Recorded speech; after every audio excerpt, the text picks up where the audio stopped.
O sa mga truck driver dyan, pag mahirap ipasok ang cambio ng inyong mga unit, palitan nyo tong linkage. O, kahit hindi pa natanggal, kung kalug na siya, mahirap nang ipasok ang inyong cambio. O, palitan nyo na lang to.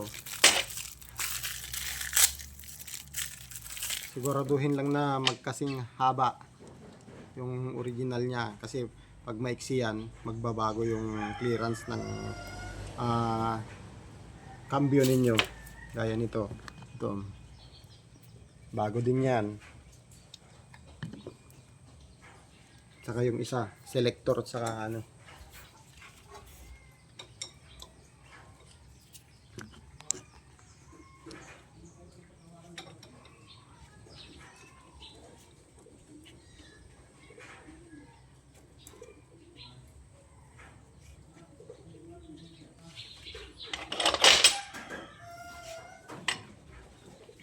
Ito tama ba?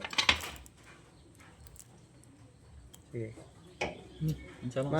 Man. Sige.